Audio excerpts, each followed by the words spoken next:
Diskusi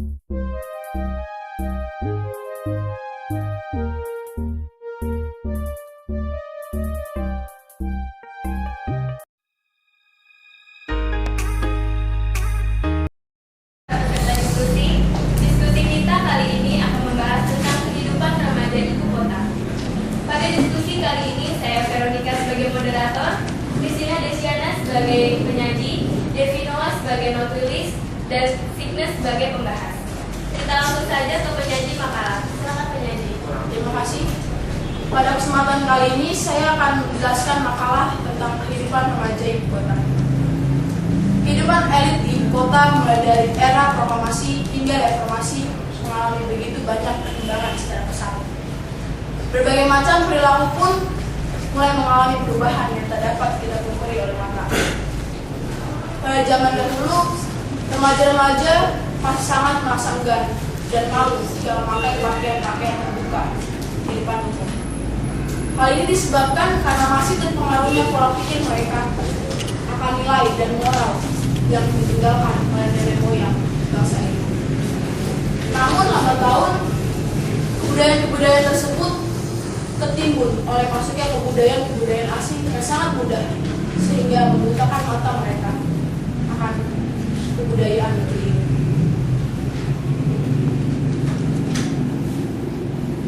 Saat ini banyak sekali putra-putri Indonesia yang sudah tak enggan lagi untuk memakai pakaian-pakaian terbuka di hadapan masyarakat secara umum. Bukan hanya di ibu kota, bahkan di daerah, bahkan di pelosok-pelosok negeri ini pun semakin terpincut mengikuti kebudayaan asing yang masuk ke dalam negeri ini. Berbagai macam cara dilakukan untuk menjauhkan semakin terpuruk dan terjerumus akan perilaku-perilaku negatif seperti merokok, mabuk-mabukan, dan juga menggunakan obat-obatan terlarang seperti narkoba. Menurut saya, hal-hal seperti demikian harus mulai dibenahi secara detail. Saat ini pada kenyataannya, hanya sebagian kecil remaja-remaja yang mulai sadar dan menyadari akan motivasi mereka untuk mempertahankan kebudayaan bangsa ini. Sisanya, mereka masih mempertahankan gengsi dan ego mereka masing-masing. Terima kasih. Baiklah, kita masuk ke sesi selanjutnya, yaitu pembahas. Silakan saudari pembahas menyampaikan pembahasan. Terima kasih saudari moderator.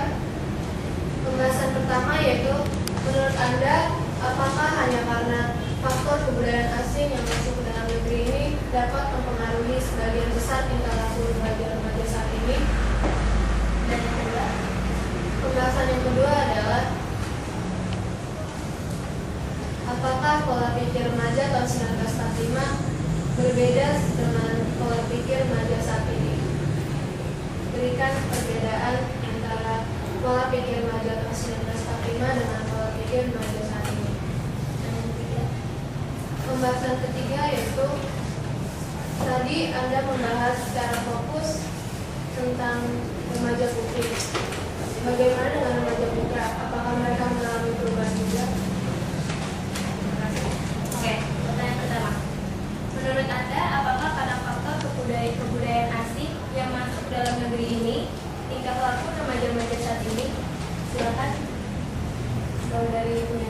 Ya, menurut saya bukan hanya itu, tetapi bagaimana pola pikir setiap remaja dalam menerima hal-hal baru yang mereka dapatkan dari dunia sekitar mereka. Dan yang paling penting adalah peran orang tua serta keluarga yang paling signifikan dan harus terlihat dalam. Jadi ada berbagai macam faktor. Yang paling utama adalah pola pikir dan juga peran dari keluarga. Pertanyaan kedua, jelaskan perbedaan pola pikir remaja tahun 1945 dengan remaja-remaja masa kini. Pola pikir remaja-remaja 45 masih sedemikian tertutupnya. Dengan baru merdekanya bangsa ini, jelas banyak sekali kemunduran-kemunduran dan ketinggalan zaman. Pemuda-pemuda kita akan di dunia sekitar, bukan hanya di dalam bangsa sendiri, tapi juga di negara-negara tetangga, bahkan di dunia.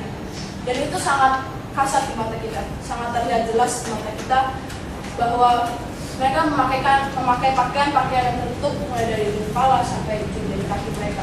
Sementara pemuda-pemudi sekarang harusnya kita mengaca pada diri kita sendiri bahwa terkadang kita masih sering melupakan adat istiadat bangsa ini dengan menggunakan pakaian-pakaian yang tertutup diganti dengan pakaian-pakaian yang terbuka seperti celana pendek yang cukup mini dan pakaian-pakaian mini serta gengsi-gengsi yang sering kita pakai dan kita pakai di hadapan masyarakat. Pertanyaan ketiga, jika tadi Anda hanya bicara tentang remaja putri secara mendetail, apakah remaja putra tidak mengalami perubahan yang signifikan? Baik. Menurut saya, remaja-remaja putra mengalami perubahan yang lebih keras secara mental maupun psikolog mereka.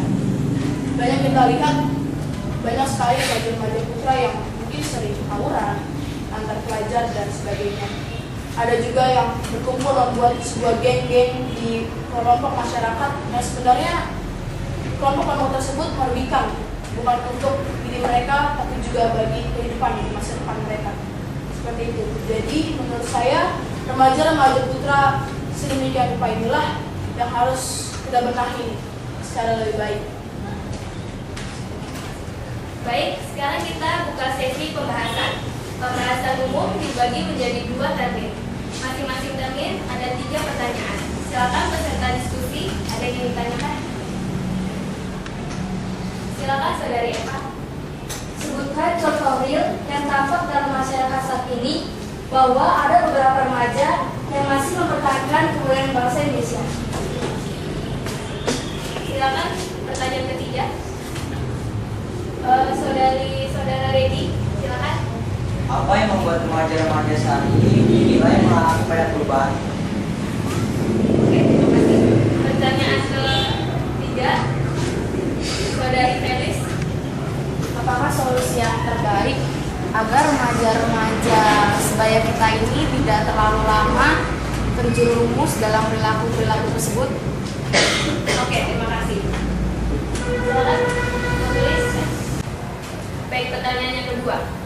Apa akibat yang ditimbulkan apabila hal-hal seperti ini tetap berlangsung secara terus-menerus hingga turun-menurun? Ya, hal-hal yang ditimbulkan adalah salah satu contohnya adalah direbutnya budaya kita dari bangsa lain. Tentu ini yang memprihatinkan untuk kita. Bangsa yang begitu besar dengan kedaulatan rakyat yang begitu kuat dirobohkan oleh lain dari bangsa lain. Yang harus kita lakukan bukanlah marah, tapi bagaimana cara kita berpikir ke depan untuk kembali melestarikan budaya ini hingga budaya-budaya kita yang lain tidak akan lagi diklaim atau dianggap hak milik oleh budaya lain. Baik, pertanyaan ketiga. Dari mana Dalam negeri ini itu tidak semua dapat mempengaruhi pola tingkah laku seorang remaja. Itu karena ada berbagai macam hal yang dapat mempengaruhi perubahan tingkah laku seorang remaja. Contohnya adalah seperti perilaku seorang remaja yang menanggapi hal-hal baru yang diterimanya itu dari hal-hal yang kurang positif. Mereka paham dan dapat mereka petik dari kehidupannya sehari-hari. Yang perlu kita tanamkan yaitu dari dalam keluarga mereka. Dan dari dalam keluarga itu juga dapat menanamkan sebuah aura positif yang dapat dikembangkan oleh remaja itu sendiri.